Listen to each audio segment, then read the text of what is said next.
Šalom a vítajte späť v relácii Izrael s Alinou. Ako môžete vidieť podľa všetkých ľudí, ktorí tu okolo mňa chodia, sme na trhu. Na trhu Mahane Jehuda, tu v Jeruzaleme, najchutnejšom trhu v celom Izraeli. A dnes spolu ochutnáme jedlá, pozrieme sa, aké chute tu sú, čo sa tu predáva, ale aj to, čo je tu zakázané predávať. A aby sme si tento chutný gastronomický výlet užili, mám nielen jedného, ale hneď dvoch špeciálnych hostí. Šalom! Šalom, priatelia, šalom! Pozri sa, nemohol som mať lepší výlet. Milujem to, ďakujem za všetky hodiny archeológie, ktoré som v poslednom čase sledoval a zúčastnil sa s tebou. Ale prísť na Mahane Jehuda je úžasné. Ale nechaj ma hovoriť o tom najdôležitejšom, a to je Jair. Keď sa Jair zobudí, predstavíme ho, a som veľmi hrdý, že tu máme 3 generácie. Takže ak ste pripravení, poďme začať. A jednou z vecí, ktoré si tu na tomto trhu nemôžete nechať ujsť, sú obchody s koreninami a čajmi. Poďte sem bližšie so mnou. Všetko toto, čo tu vidíme, priatelia, sú rôzne druhy čaju. V skutočnosti sú to sušené ovocie. Zoberiete tieto ovocné kúsky, dáte ich do pohára s vriacou vodou, vznikne čaj a na konci ešte zjete tie ovocné kúsky. Máme tu aj nejaké zmesy na rýžu. Toto vlastne pridáte do rýže a uvaríte a je to úžasné. A pozrite sa, aký je tu výber. Škoda, že nemôžete cítiť tú vôňu, ale tu je úžasná vôňa všetkých týchto čajov. A tu na druhej strane sú tiež zaujímavé veci. Oci, čo si myslíš o tejto druhej strane? Pozri, ja som z toho vždy ohromený. Chcem vám ukázať, čo robia napríklad so sušeným ovocím. Pozrite sa na mango, melón, jahodu, ananás, ktoré poznáme. A všimnite si tu, pozrite, ľudia, toto je sušený melón na jedenie takto a melón so šupkou. Poďme jeden dokonca ochutnať. Poďme sa podeliť. Nie. Šupka, pozri, sú tam aj semienka. To som si nevšimla. Je to melón, ale aký iný, aký zázrak. Vždy, keď prídem na trh, objavím niečo nové. Je to úžasné. Teraz nechaj ma ukázať ľuďom, čo je tu typické, dobre? Dátle. Pozri sa, aké sú veľké. A tiež si spomíname, že v Biblii je napísané, že zem Izraela oplýva mliekom a medom. Mlieko je kozie a med je z dátlí. Takže tu môžeme vidieť, ako naozaj oplýva mliekom a medom z týchto lahodných dátlí. A pozri, čo som našla tu vzadu v obchode. Nedosiahnem na to, podaj mi to, oci. Pozrite sa sem, ľudia. Káva z Brazílie. Má tu brazílsku príchuť. Ako vidíte, je tu veľa druhov kávy a jednou z nich, ktorú tu predávajú, je brazílska káva. Je tu etiópska káva, káva z rôznych miest. Ale táto je najlepšia. Toto je najlepšie zo všetkých.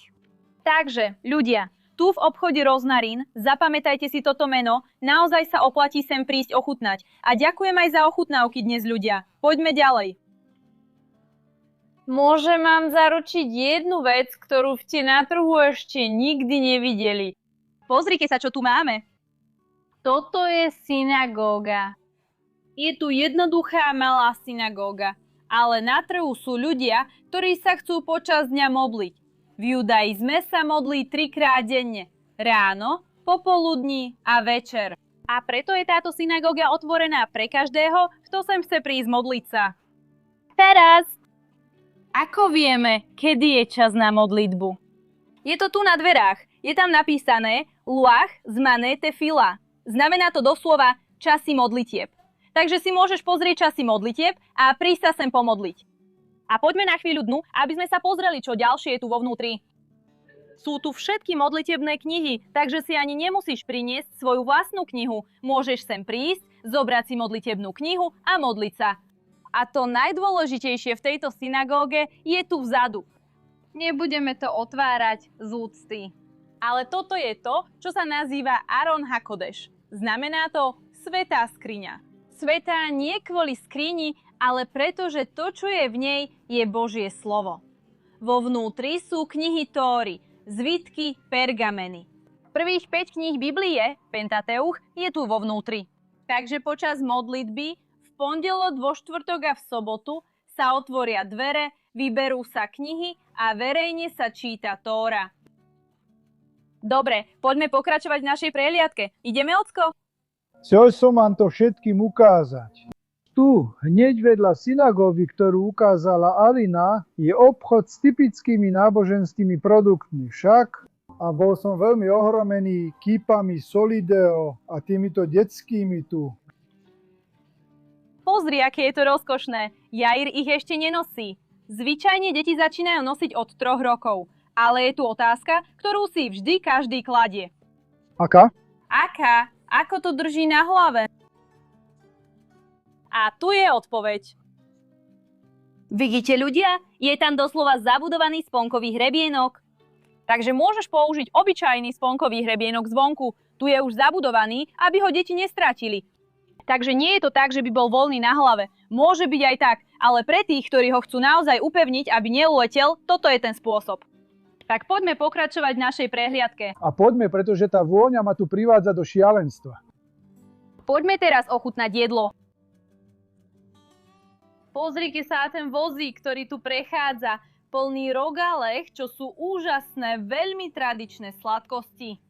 Tieto tu na vozíku sú surové, ale tie vedľa už môžete vidieť, že sú hotové. A mimochodom, na našom kanáli máme recept na rogalech. Odkaz je teraz tu hore. Na tomto trhu, ako ste videli, sa predáva všetko, alebo lepšie povedané, takmer všetko. Sú tu potraviny, ktoré sa tu nesmú predávať. Najprv si niečo vysvetlíme. Izrael je demokratická krajina. Každý si môže kúpiť a predať, čo chce. Ale tento konkrétny trh má svoje pravidlá. Riadia sa biblickými pravidlami. Pravidlá starého zákona týkajúce sa stravovania. Takže napríklad, tu vedľa mňa je mesiarstvo.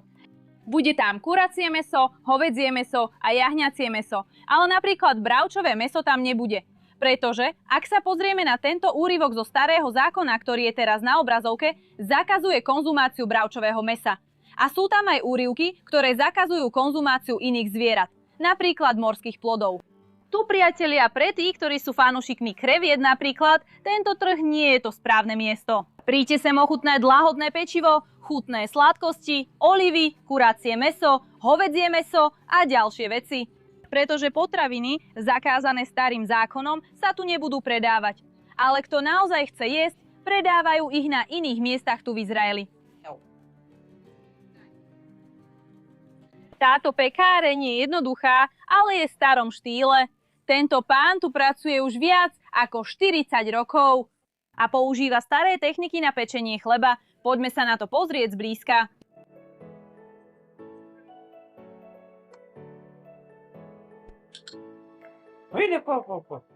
Wow. Ľudia, on ide a prilepí chlieb na bok pece a potom ho vyberie. Môžete vidieť, je úplne horúci. Teda nie je tam žiadny plech, nič. On to jednoducho lepí na boky. Takže toto je naozaj miestny chlieb.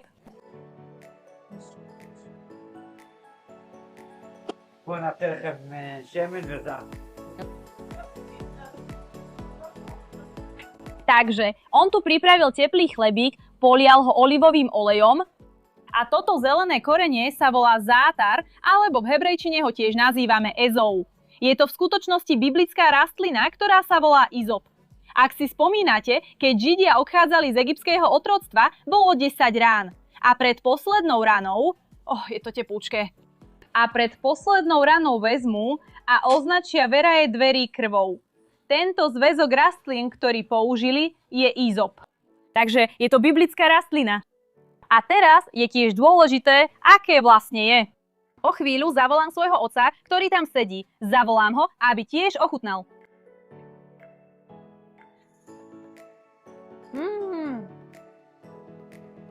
Je trošku slaný. Myslím, že izop má trochu soli. Poď, oci, môžeš prísť ochutnať. Som tu. Vyskúšajme ešte jednu vec, teda tu. A ja to vyskúšam znova. Aké chutné, úplne iné ako všetko ostatné.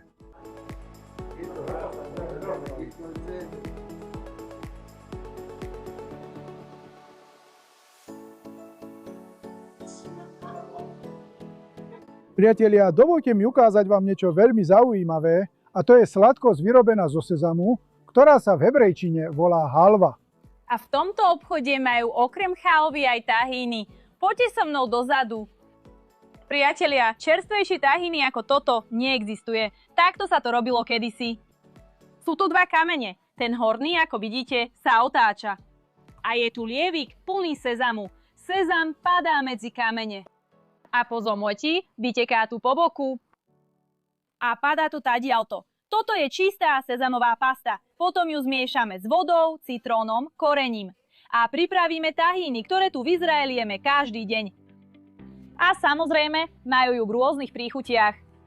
Takže tu majú tahíny s nutelou. Toto je novinka, ľudia, toto predtým nebolo. Tradičné je tahíny s citrónom a cesnakom. Ale tu majú rôzne príchute. A naozaj sa oplatí prísť to sem ochutnať. Jedlo, ktoré patrí medzi najtradičnejšie v Izraeli, je falafel, čo je sendvič plnený vyprážanými guľôčkami z cíceru. Dáva sa doň humus, čo je cícerová pasta, šalát, nakladaná uhorka, šalát a rôzne ďalšie veci. A navrch sa dáva hranolky, čo vôbec nie je tradičné, ale dnes tu každý je falafel s hranolkami. Toda raba. Ľudia, stojí to 19 šekelov, uvediem tu aj hodnotu v reáloch, takže pre tých, ktorí chcú prísť do Izraela a najesť sa lacno, toto je skvelý obed za dobrú cenu. Ale nezabudnite tiež nechať prepitné pre personál, zaslúžia si to. Dobrú chuť. No teraz áno.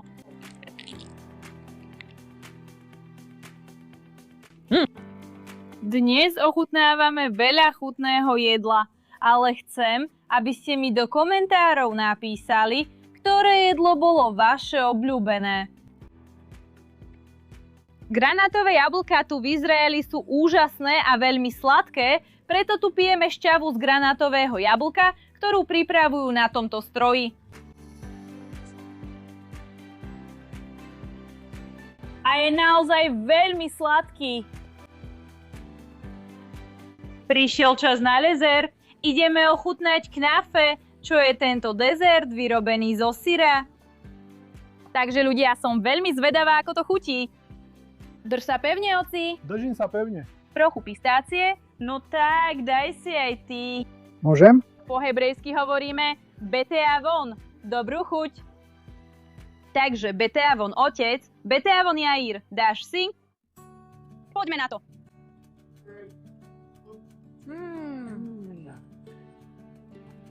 Nemáte ani tušenie. Na vrchu sú tieto tenké vlákna, ktoré sa volajú kadaif. Nemám ani potuchy, z čoho sú vyrobené, ale sú vynikajúce. Tak mi dajte chvíľku, ešte si trochu dám a potom budeme ďalej natáčať pre vás. Nie, nejedz už veľa. Nechaj viac pre mňa.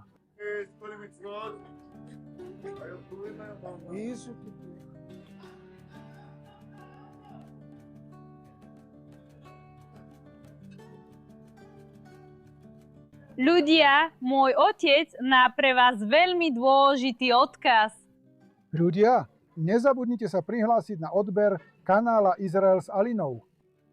Presne tak, ľudia. Kanál už čoskoro dosiahne 1 000 000 odberateľov a ja rátam s vašou pomocou, aby ste sa prihlásili na odber, zdieľali, pretože čoskoro budeme mať veľkú oslavu 1 000 000 s veľkým prekvapením pre vás. A to je na dnes všetko, ľudia. Veľký bosk odo mňa, od môjho otca, od Jaira. Šalom všetkým. A šalom.